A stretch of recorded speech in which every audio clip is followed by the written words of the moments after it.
창세기 25장 19절에서 34절. 아브라함의 아들 이삭의 족보는 이러하니라. 아브라함이 이삭을 낳았고. 오늘은 야곱의 출생에 대해서 이야기를 하고 있습니다. 야곱은 예수님의 조상 이스라엘이죠. 우리는 이스라엘의 백성, 하나님 백성, 아브라함의 자손, 무엇보다도 다윗의 후손, 이렇게 이야기를 합니다. 우리는 그 하나, 세상에 있는 사람들 모두를 합해도 완벽하게 만들어지지는 않습니다.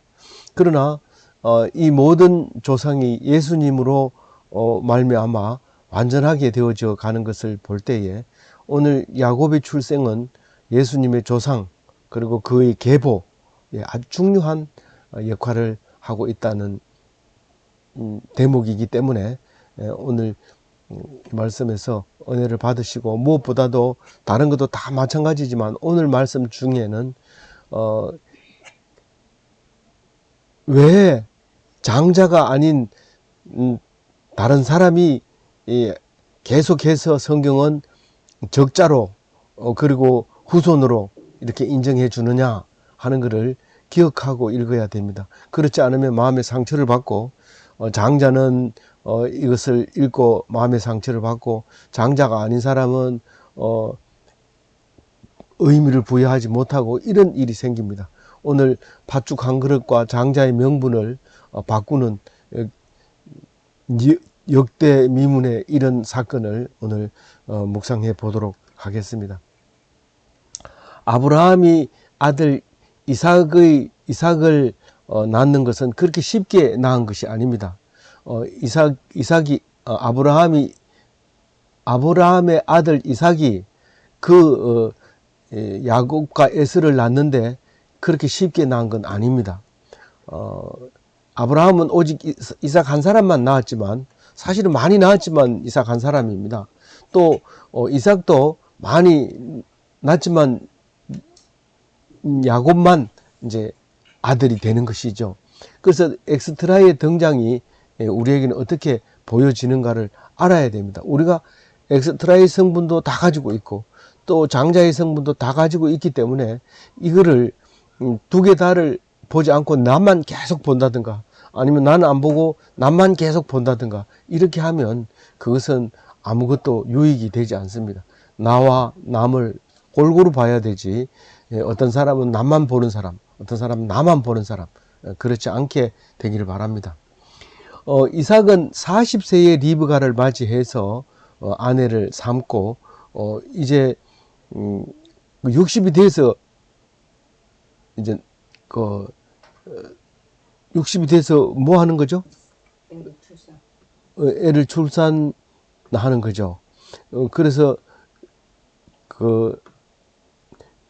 이제 40이 돼서 아내를 맞이해서, 그 아내를 맞이할 때 밧단 아람에서 데리고 왔고, 그게 부두엘이 딸이었고 라반의 누이였다, 리브가가. 그 얘기를 지금 20절에 하고 있습니다. 그런데 하란에 가가지고 밧단 아람이라고 말하면서 거기 사는 사람을 아람 족속이라고 얘기를 합니다.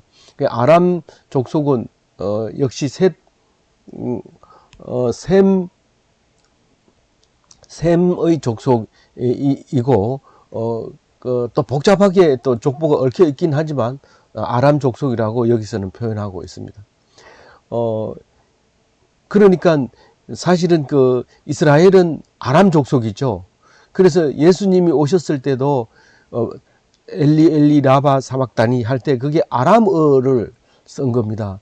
지금 현재 아람어를 쓰고 있는 사람은 학자들 이야기로는 한 200명 정도 된다고 해요. 그래서 그거를 학술적으로 굉장히 연구하고 아람어를 유지시키려고 애를 쓰고 있는 그런 상황이 있는 거죠. 나중에 이제 라반의 누이가 리브가였다라는 것과 동생 라반이 나중에 야곱의 장인 어른이 된다는 사실을 이제 기억하면서 읽으면 좋겠죠. 그래서 21절에 보면 이삭이 그 아내를 임신하지 못함으로 그를 위하여 여호와께 간구하며 여호와께서 그의 간구를 들으셨으므로 그의 아내 리브가가 임신하였더니, 우리가 기도하는 데 있어서는 크게 이제 세 가지로 말하죠. 간구가 있습니다. 이렇게 임신하지 못할 때 간구하는 게 있고, 다른 사람을 위해서 기도하는 도고가 있습니다. 그거는 무슨 기도라고 하죠? 중보 기도라고 합니다. 그 다음에 감사 기도가 있죠. 그럼 세 가지인데, 한 가지 남은 게 뭐냐면 오늘 여기에 22절에 보면 이럴 경우에는 내가 어찌할꼬 하고 묻는 기도를 합니다. 그래서 우리는 기도가 그냥 간단한 기도 제목 해라 그러면 내가 왜 이런지 모르겠어요. 하나님께 물어보아야 되겠어요. 그렇게 하면 하나님, 그게 묻는 기도가 되죠. 그래서 기도와 간구와 중보와, 중보를 뭐라고 그랬죠?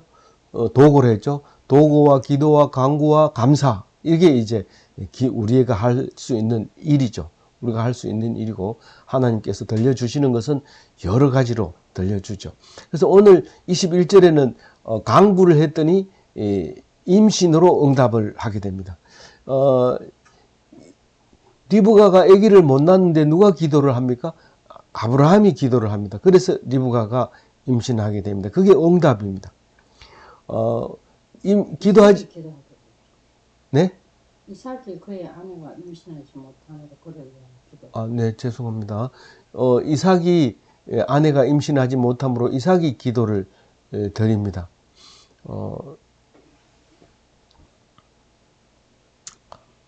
이렇게 자꾸 틀리는 부분이 많이 있는데 넓게 이렇게 잘 귀담아 들어서 집중해서 들어야 됩니다. 죄송합니다.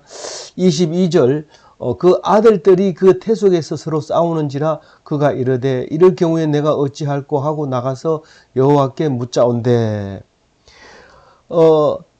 그 리브가가 뱃속에서 아이 쌍둥이가 둘이 싸우고 있는데 그냥 내버려 두면 안 될 것 같아요. 이거 뭔가를 해야 될 것 같아요. 그래서 이럴 때는 어떻게 해야 되는가? 몸둘 바를 몰라서 그렇게 하나님께 기도를 합니다. 물어봅니다. 물어보는데 불안해하지 말라는 거죠. 그것은 뱃속에서부터 이미 둘이 싸우고 대립하고 그런 두 나라가 한 나라가 되지는 못하고 그렇게 별도의 나라를 이제 성립할 거다. 이제 그거를 얘기하고 있습니다.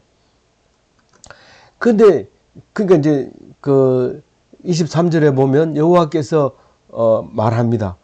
누구에게? 리브가에게. 두 국민이 태중에 있구나. 두 민족이 내 복중에서부터 나누이리라. 이 족속이 저 족속보다 강하겠고 큰 자가 어린 자를 섬기리라. 이 큰 자가 누구고 어린 자가 누구고 이 족속은 누구고 저 족속이 누군지 분명하게 얘기하지는 않습니다만은 이 말씀이 나중에 자기들이 살아가는데 굉장히 도움이 되는 거예요. 처음 뱃속에서부터 이렇게 만들어졌다는 사실을 우리가 말하기 때문에 23절의 말씀은 리브가에게 굉장히 위안이 됩니다. 이게 무슨 탈이 나는 게 아니라 막 그냥 무슨 탈이 나서 그냥 못 견디고 이렇게 지금 싸우고 있는 게 아닌가, 내가 해결해 줄 것이 아닌가. 그런데 리브가 보고 걱정하지 마라. 이거는 네가 할 문제가 아니고 이건 처음부터 나누어져서 싸우는 거니까 그냥 너는 그걸 알고 있어라. 이제 그 얘기를 하고 있는 겁니다. 그러니까 둘이 영원한 대적이 된다는 거죠. 에돔이라고 하는 땅과 이스라엘 땅은 영원히 대적이 되는 거죠. 에돔은 지금 페트라라고 하는 그곳의 땅인데 사실 이스라엘 그 유다에서부터 브엘세바에서부터 단까지의 그 좁은 길쭉하게 생긴 그 땅은 이쪽에 황망한 그 에돔 땅하고 비교해 봤을 때 비교가 안 되죠. 그런데 마음대로 살기는 이 에돔 땅이 훨씬 살기가 좋습니다. 그러나 농사를 짓고 또 그리고 여러 가지 풍요롭게 살려면 그래도 요단 서편 땅을 살아야 되는 거죠. 그래서 오늘 그 얘기를 지금 말하고 있습니다.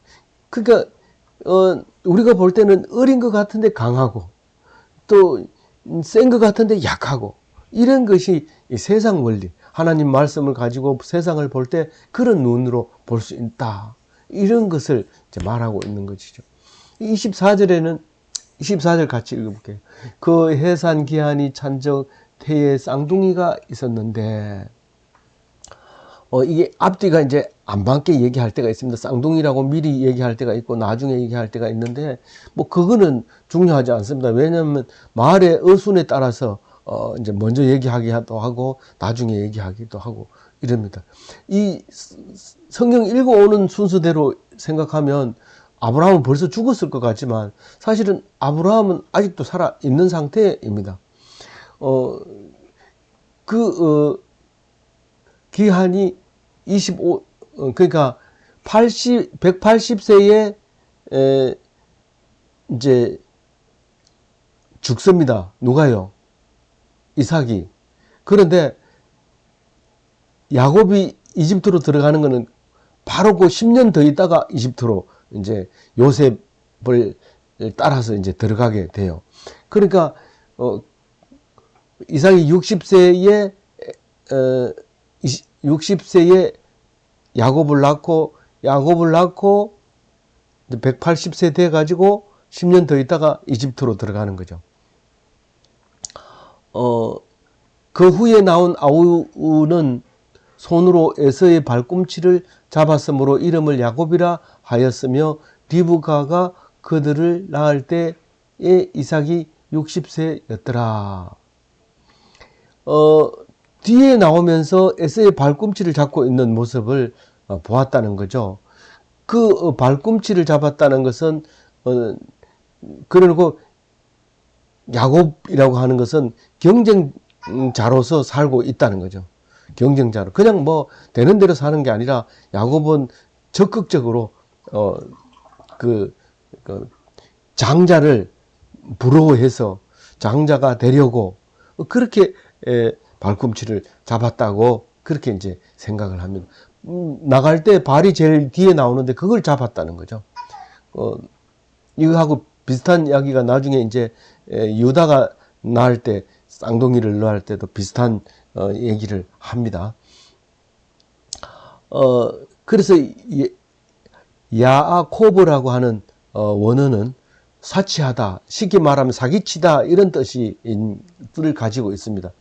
뭐 깊이 생각하면 그게 사기는 아니지만 경쟁자로서 온갖 방법을 쓰는 그런 모습을 우리가 보고 있습니다. 나중에 야고보도 야곱이라는 발음하고 같은 이제 이름을 쓰게 되고 이게 나중에 이름이 바뀌어서 이스라엘이라는 이름을 가지게 됩니다. 26절이 그렇고요. 27절에는 이제 에서와 야곱을 두 개를 계속 이제 비교하면서 말하고 있습니다. 27절은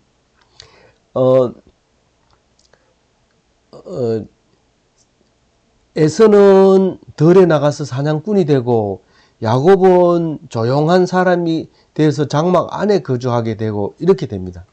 그러니까 야곱은 꼭 여자를 닮았어요. 그래서 이 기독교는 거의 이 신부의 생각을 주로 하고 있습니다. 신부. 그런데 이제 다른 이제 종교는 이슬람이나 이런 것도 마찬가지지만 굉장히 남자답습니다. 나라를 지키는, 목숨 걸고 나라를 지키는, 또 여자를 책임지는 뭐 그런 멋진 그거에 이제 주로 다른 사람들이지만 야곱은 여자를 닮았어요. 그래서 이게 기독교의 근간입니다. 우리도 예수님과 결혼한 신부입니다. 그래서 하나님을 버리면 뭐가 돼요? 간음이 되는 거예요. 그런 생각을 가지고 있습니다. 그게 그 멋진 사람들이 보면 결코 째째하죠. 멋지질 않아요. 그리고 뭐 장렬하게 나는 짧고 굵게 살겠다 이런 거 없어요. 그 기독교 신앙은 그냥 하나님이 살려주는 그 생명을 귀하게 여기고 그 생명에 대해서 굉장히 가치를 두고 있는 게 그 기독교의 생각입니다. 28절에는 뭐라고 합니까?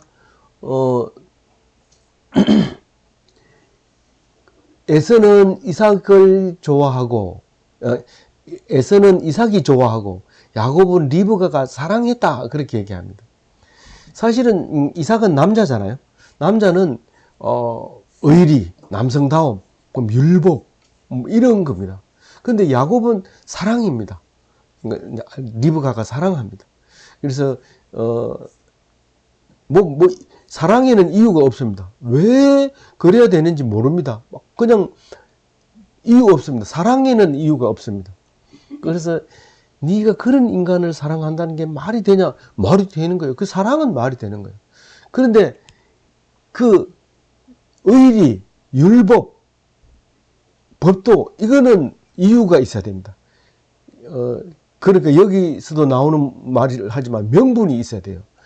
무슨 일을 명분이 있으면 목숨을 걸고 일을 하지만 명분이 없으면 아무 일도 못합니다. 칼을 들었다가도 그냥 놓을 수밖에 없어요. 명분이 없기 때문에. 근데 칼이 있으면 명분이 있으면 어떤 일도 해내는 게 남자입니다.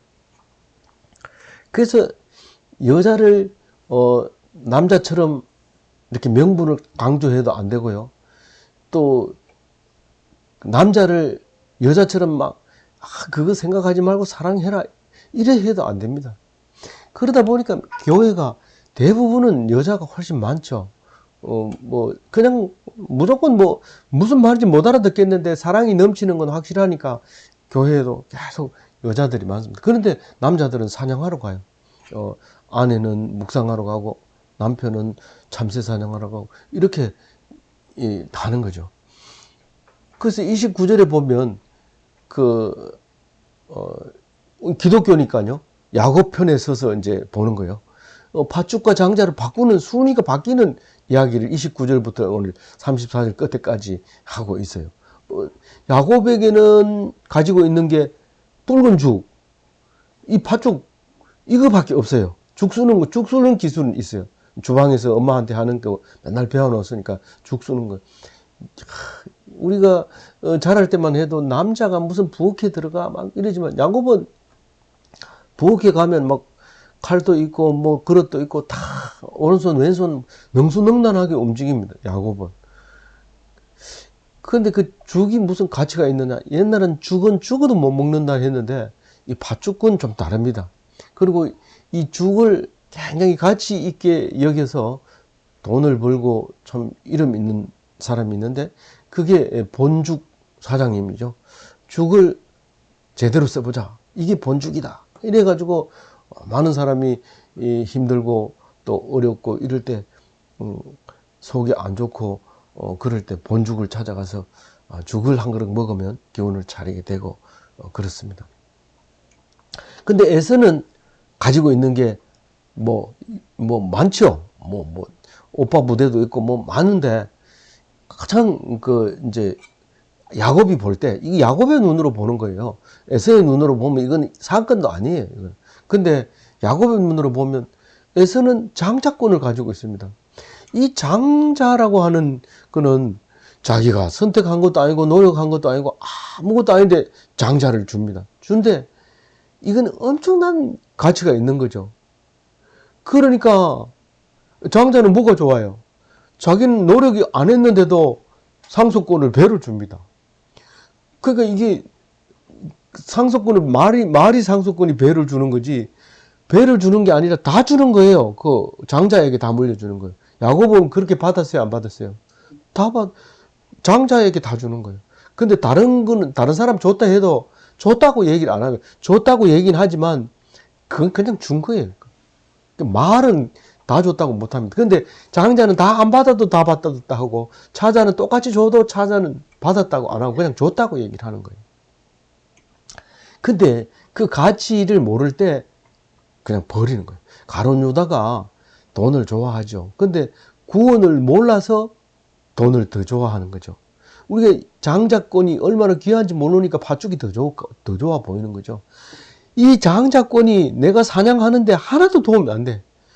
장장 온다 이러고 사슴이 떡 안 도망가고 서 있다든가 이런 거 없어요.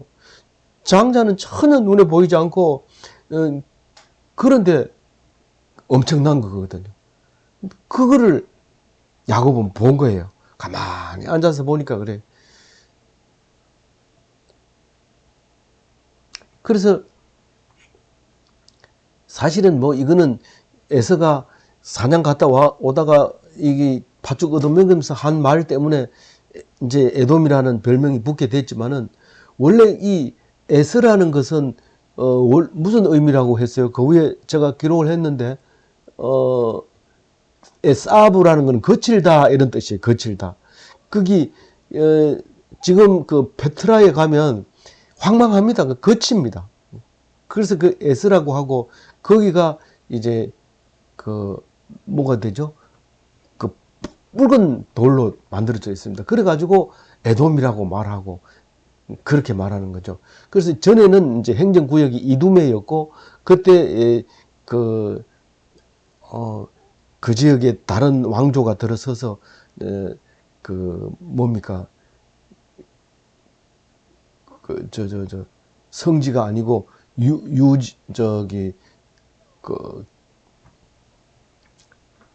유적지를 만들어 놓아서 우리가 볼 수 있게 되는 거죠. 31절에는 야곱이 뭐 말도 안 되지만 팥죽하고 장자하고 바꾸자 이렇게 얘기합니다. 근데 한 대 얻어맞았을 거예요. 이렇게 얘기하면. 그리고 강제로 빼앗겼을 거예요. 그런데 야곱은 야곱은 그것을 얻어맞지도 않고 빼앗기지도 않고 그걸 이용해서 장자권을 따내는 겁니다. 근데 그게 뭐냐면은 야 천국 들어가기 얼마나 힘든지 아냐? 그렇지만 사실은 우리는 천국은요 바른 자가 차지하는 겁니다. 천국은 바른 자가 차지하는 거예요. 그게 과감성이에요. 우리는 그냥 내 같은 게 천국 갈 수 있겠나? 그런 천국은 나 안 간다. 아닙니다. 천국은 바른 자의 것입니다. 그거는 예수님이 오셔서 분명하고 확실하게 말씀하신 거예요. 32절에 보면 에서는요. 그 팥죽 때문에 야, 내 장자 여태까지 내가 장자로 살아왔는데 아무 소용 없더라. 팥죽 좀 줘. 이렇게 얘기하는 거죠. 눈앞에 보이는 현실만 가지고 미래에 줄 축복을 놓쳐버리면 안 되는 거죠. 미래에 줄 축복을 항상 기다리고 있어야 돼요. 그래서 우리는 한문으로 소탐대실이라고 그러는데 아주 작은 걸 가지고 그렇게 일비하면 안 된다 그 말이죠. 그게 우매한 짓이죠. 야곱이 볼 때 그래요. 에서는 얼마나 남자다운데 화끈합니다. 장자 가져. 이거 팥죽 줘. 그럼 이 밑에 보면 야곱이 얼마나 서비스를 잘해줍니까? 팥죽만 파는 게 아니라 떡도 주잖아요. 떡도 주고 팥죽도 주고 형님 이제는 형님이라고 안 해도 돼. 이제 장자끼 되면 자 이제 에서 너 이거 먹어. 잘했어. 이렇게 하는 거죠. 그래서 그 우리가 야곱이 하는 짓거리를 보면은요 제정신이 아니라 갑자기 하나님의 아들이라 그러고 천국이 내 거라 그러고 막 그러니까 사람들이 얘가 지금 정신이 있나? 기독교인은 제정신으로 예수 못 믿습니다. 제정신으로 믿으면 말 자체가 안 돼요. 그래서 사람들이 다 이상하다 그러고 그런데 그걸 믿는 게 기독교예요. 근데 에서는요. 에서는 현실주의자예요. 지금 좋은 거 주면 좋아하고 나중에 좋은 거 줄게 지금 좀 어렵게 살아라. 안 됩니다. 지금 좀 어렵게 살면 나중에 잘 산다. 내가 그걸 어떻게 믿어? 미래는 안 믿고 현실에는 집착하고 그게 조삼모사를 사자성어로 그렇게 말하는 거예요. 아침에 3개 줄게 저녁에 4개 줄게 이러니까 안 된다는 거예요. 그러면 지금 4개 주고 저녁에 3개 줄까? 좋다는 거예요. 주는 사람은 문제 없어요. 그냥 주기로 한 대로 주면 돼요. 근데 그 원숭이를 기를 때 이런 말인데 우리가 원숭이 같이 머리가 안 돌아가면 조삼모사라고 얘기를 하는 거예요. 34절에 야곱은 있는 걸 투자합니다. 있는 거. 팥죽 그거 내가 2그릇 가지고 있어도 소용없어요. 1그릇 있으면 돼요. 그걸 심지어는 오늘 저녁 굶고 다 주는 거예요. 주는 거예요. 현실을 투자해서 미래를 사는 거예요. 현실을 투자해서 미래를 사는 사람은 지혜로운 사람이고 미래를 무시하고 현실에 집착하는 사람은 어리석은 자, 우매한 자다라는 거예요. 그래서 이걸 예수님이 오셔서 달란트 비유를 합니다. 네가 아무리 많이 가졌더라도 그것을 투자를 해야 된다. 그래서 작은 일에 충성된 자다. 그렇게 말하고 있습니다. 예수님이요. 그러니까 무슨 말인지 알아야 되죠. 왜 적게 주고는 안 남겼다고 야단치고 저주를 하고 그러십니까? 적게 준 사람은 준 사람이 좀 미안하게 생각해야 되지 공평하게 안 주고 왜 많이 주고 적게 주고 그럽니까? 그 많이 주고 적게 준 거는 네 생각에 따라서 많은 거지. 속을 쓰는 사람이 있고 박수 주는 사람도 있고 똑같은 하나님이 볼 때는 같은 영혼이라는 거예요. 한 시간에 쓰는 돈의 양이 그렇게 다를지라도 하나님은 누구를 보는지 생각해봐라 하는 거죠. 그게 야곱이 있는 것을 투자하는 그 모습입니다. 그리고 야곱은 그것을 투자하면서 거만하지 않습니다. 그러니까 빼앗기지 않습니다. 뭐 내가 가지고 있는 거 가지고 그 왜 가지고 있는데 그래야 내가 힘 좀 쓰지. 그래야 좀 내가 사람들에게 좀 재지. 그러면서 탁 주면서 막 거만하게 그런데 남에게 줄 때는 항상 자세를 낮춰야 됩니다. 만약에 남에게 주는데 높이면 그것은 주는 게 가치가 없습니다. 딱 줄 때마다 자세를 낮추고 누구에게 베풀 때마다 자세를 낮춰야 됩니다. 오히려 내가 비참한 데 처해서 있을 때 절대로 자존심을 꾸기지 않고 죽어도 나는 굽히지 않으리라. 그렇게 하는 것이 야곱 신앙의 본보기죠. 그러니까 참 중요한 말이죠, 이 말이. 그리고 34절에 뒤에 보면은 에서는 뭐예요? 장자를 귀하게 여기지 않았다. 자기를 몰라. 내가 가지고 있으니까 내 몰라. 그 서울대학 어떻게 들어갔나요? 그까짓 거 뭐 이렇게 하는 거죠. 안 들어간 사람이 보면 기가 막힌 말이죠. 그 하나님이 준 것에 대해서 사실 뭐 들어가는 사람은 뭐 그냥 쉽게 들어갈 수 있어요. 그러나 그것을 귀할 줄 모를 때 그 문제가 되는 거죠. 뭐 어떤 사람은 그렇게 교수를 설교 자리에서도 교수 하면서 높이 평가하는데 정작 교수한테 가 물어보면 이 교수란 자리는 참 좋지 않는 자리야. 이러면서 뭐 해도 뭐 결과도 안 나타나고 뭐 이러면서 돈도 더 벌고 싶어도 못 벌고 이러면서 가치 없게 여기는 사람이 있어요. 야곱이 생각해 보세요. 좋은 거 생각해 보세요. 얼마나 많은 거예요. 아버지 소유를 다 상속받는 장자다. 저거는 노력 안 해도 얻는 거다. 그렇게 생각하고 에서는 그 장자권을 명분을 따냅니다. 그래서 내가 나중에 장자 되더라도 딴소리 하지 마라. 내 상속권 다 받아도 딴소리 하지 마라. 근데 사실은 상속을 뭘 해줍니까? 뭘 상속해줍니까? 지금은 우리는 뭐 땅도 주고 집도 주고 하지만은 상속을 뭘 줍니까? 아무도 괜히 그것 때문에 쫓겨가잖아요. 괜히 그것 때문에 안 그랬으면 에서하고 둘이 사이좋게 지낼 텐데 괜히 그 말 한마디 때문에 그만 축복을 받고 바딴 아람으로 도망을 가잖아요. 가면서 얼마나 고생했어요. 돌베개를 베고 자다가 막 성공해서 돌아온다는 게 그냥 오다가 환도뼈가 부러지고 이런 난리 법석을 떨면서 살아오고 있잖아요. 야근깨를 쓰다가. 근데 야근깨가 아니라 상속을 이어받을 목숨을 투자할 장자권을 얻어낸 거죠. 장자는 최고의 상속자가 장자입니다. 그래서 오늘 이 말씀을 묵상을 마치면서 우리가 34절 한번 마지막으로 읽어봅니다. 시작. 야곱이 떡과 팥죽을 에서에게 주매 에서가 먹으며 마시고 일어나 갔으니 에서가 장자의 명분을 가볍게 여기었더라. 우리가 뭘 가볍게 여겨야 되고 뭘 중히 여겨야 되는가를 오늘 말씀 속에서 이야기할 때에 오늘 하루가 분별력이 있어지고 확실해지고 분명해지는 멋진 기독교인이 다 되시기를 바랍니다.